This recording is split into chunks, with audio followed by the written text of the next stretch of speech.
Dayton, Nevada is a small historic town located in Lyon County about 12 miles east of the state capital of Carson City.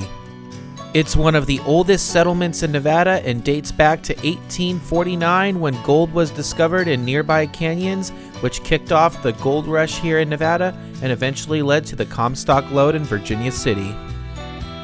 Alright, so my grandpa and I have made it here to Dayton, Nevada, which is famous for being the first gold discovery site in Nevada, which happened all the way back in 1849, right around the same time the California Gold Rush happened. Yeah, that's true. So it's a pretty interesting fact. I really didn't know that until you told me that gold was first discovered here in Dayton, in Nevada.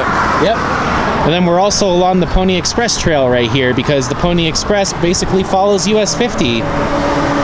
Yeah, or actually, the other way around, US 50 follows the Pony Express. Yeah, it does. Follows it all the way up through South Lake Tahoe. Yep, and all the way to Sacramento. Yep. The Odeon Saloon here in Dayton is the oldest saloon in town and originally opened in 1863. Odeon is an ancient Greek word meaning a building for singing, dancing, music, and poetry.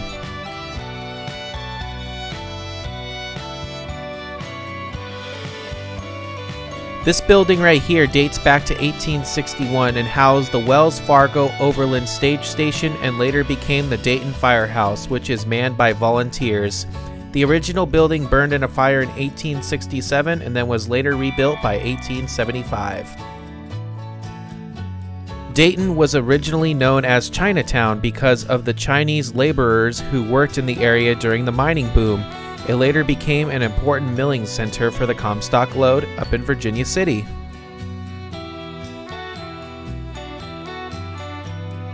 The Dayton Tap House here is one of the oldest saloons in Nevada and originally opened in 1887 and then recently reopened here earlier this year in 2024 after undergoing some renovations. As previously mentioned, the first gold discovery in Nevada took place right here at the base of Gold Canyon where Dayton sits today. The gold rush was easily outshined by the California Gold Rush further west in the Sierra Nevada mountains, but it still played a significant role in the establishment of the mining industry that would dominate Nevada in the decades to come. There's a plaque back there in town that said that canyon right over there is where the first gold discovery happened here in Nevada, which of course predated the Comstock Lode up there in Virginia City by about 10 years. So apparently this is where the first dance happened, huh? Yeah, I guess so. Pretty interesting. Do you want to bust out some moves in honor of the commemoration? Not really. I don't know how to do the polka and all that stuff. I don't know what that is, or the hokey pokey. I don't know. Sorry.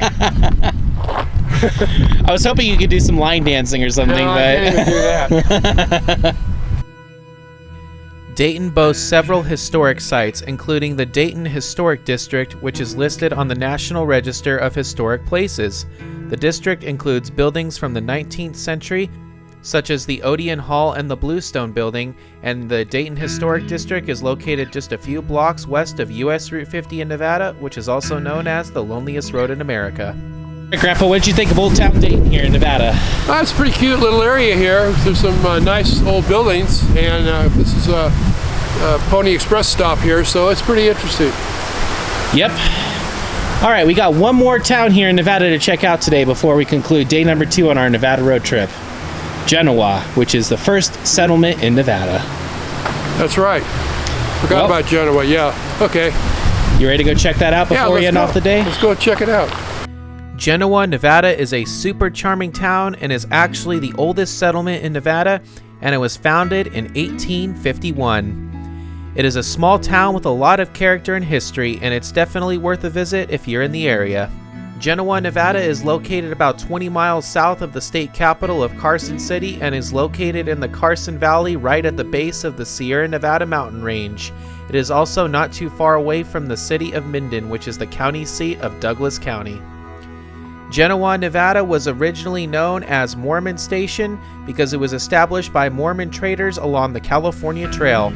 The first thing my grandpa and I did was made our way over to Mormon Station State Historic Park, which is a replica of the original trading post that was built here in 1851 by the Mormons.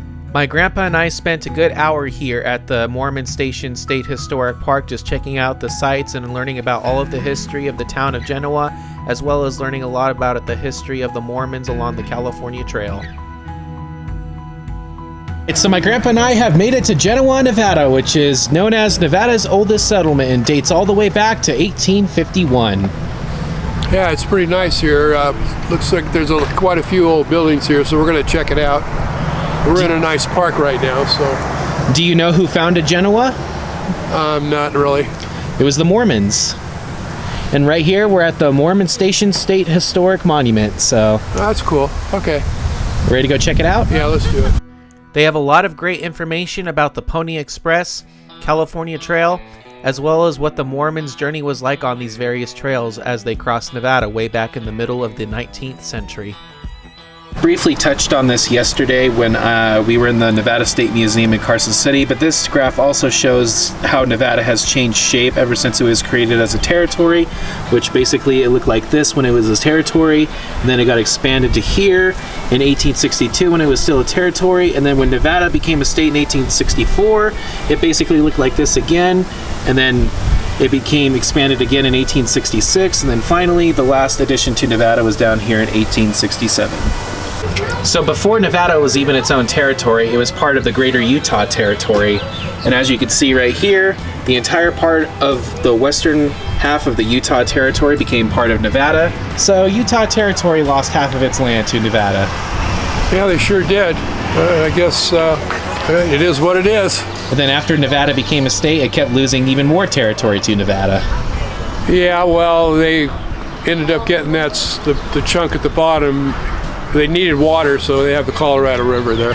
Well, yes, but that was actually given from Arizona territory. When it was expanded when it was expanded east, it was given from Utah territory. But the southern half that you see right here on this graph was actually given from Arizona. Oh. Mormon Station State Historic Park was established in 1957. It was reconstructed some years prior after a fire had swept through and burned down most of the original Mormon Station trading post in June of 1910.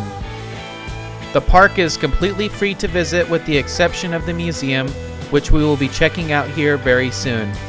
It's definitely an awesome park that you could spend an hour or two at just by checking out the various information plaques and all the things that they have on display here at the park. Right here, this map shows the California Trail as it passes through Nevada. Right here is the infamous Hastings Cutoff route, which was a quote-unquote shortcut of the California Trail, but it wasn't really much of a shortcut. And the Donner Party infamously took this route and they got set way back, and they arrived here at the Sierra Nevada way too late, where they ended up getting caught in a snowstorm and then had to camp out the winter there. And well, everybody knows the story of the Donner Party, but right here you can see at the Humboldt Sink, you can see the California Trail splitting off into two different routes.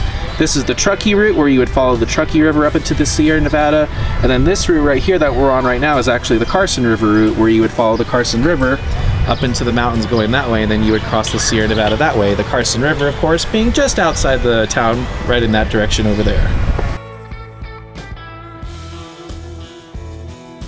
It wasn't too long after Mormon Station was established that Congress created the Utah Territory in 1850. And then after the mining boom in the western part of Utah Territory after the creation of the Comstock Lode in Virginia City, Nevada Territory would later be established in 1861. Of course, many of Nevada's earliest settlers were the Mormons, who were returning back to Utah Territory after fighting in the Mexican-American War. And one thing about the Mormon Station here in Genoa is that it was a huge resupply station for people heading west or east, because a lot of people would stop here and get their supplies before crossing the Sierra Nevada mountains. And if you were heading east back to the middle part of Utah Territory, of course you would resupply here after making the dangerous and long trek across the Sierra Nevada mountains. And all these clips that I'm showcasing to you right here are inside the little museum here that they have. I believe it cost my grandpa and I $2 per person to enter this museum, but it's definitely well worth it, as you get to learn a lot more about the Mormon Station and then what life was like back here during that time period. Then they just have a lot of things on display here as well about people's journeys, and then all the supplies that they would have carried with them as they made the journey across the Sierra Nevada. Then they have very famous gear here, of course, that was used by Snowshoe Thompson, of course. Everybody knows about that history with Snowshoe Thompson and everything like that. It's just a really awesome museum here, and it's definitely worth the price of admission. I mean, you can't really beat the price of $2 to come inside this museum. Be sure to check the hours of the museum because they have very fluctuating hours, and my grandpa and I just got really lucky that it was open when we visited there, and it was actually closing about 30 minutes after we arrived there as well. And then right outside the museum here, they have some replicas of wagons and other modes of transportation that the Mormons and people along the California Trail would have been using back in the day when they were traveling through Genoa, which I thought was really awesome. Well, my grandpa and I just got done exploring that little museum there, which happened to be open on this day that we visited here. On a previous visit that I was here, it wasn't even open, so maybe coming here on a Saturday was a nice decision. Yeah, it probably was. Yeah, maybe it's open on the weekends. I don't know. Maybe just Saturday. Who knows? But this is a really cool park here in Genoa. Just going over the history of like the Pony Express and the California trails, and then of course you have the Mormon station right here, just to see what life was basically like back then. Yeah, it was a hard life. It really was. It wasn't easy. Believe it or not, when Genoa was founded, it briefly served as the first capital of Nevada Territory when the territory was first established in 1861, but not too long after, it got moved to nearby Carson City. The Nevada Territory's first newspaper, the Territorial Enterprise, was first founded in Genoa in 1858, but eventually moved to the boomtown of Virginia City just 2 years later. Mormon Station State Historic Park, as well as the main drag through the heart of Genoa, is part of the Genoa Historic District, which was added to the National Register of Historic Places in 1975. Many of the homes here are built in late Victorian architecture. All in all, the Mormon Station State Historic Park is definitely worth a stop here if you're visiting Genoa, Nevada, and you can easily spend a couple hours here and still not see everything. Man, I can't imagine what life must have been like to travel across Nevada on the California Trail way back in the 1800s. I don't know if I would survive, honestly. Yeah, it was a rough journey, especially most of the time people walked. There were people that were walking alongside their schooners. It was a tough life. And children walked. Children had to walk too. Mm-hmm. Because they didn't want any more extra weight, on the oxen or on their horses. Yep. Or donkeys or mules. Mm-hmm. After spending some time there at the Mormon Station State Historic Park, my grandpa and I made our way over to the Genoa Courthouse Museum, which used to be the town's courthouse and jail. Believe it or not, Genoa was the first county seat of Douglas County when the county was originally created in 1861 and served as the county seat up until 1915 when the county seat got moved over to nearby Minden. All in all, Genoa is one of the most charming and historic small towns in Nevada and easily gets overlooked when you're traveling through the area because it's not on any major highway and it's located roughly 5 miles west of US Route 395. But if you come here, I guarantee you're going to fall in love with this charming small town. Have you guys ever been to Genoa? Let me know down in the comments. Thank you all so much for watching.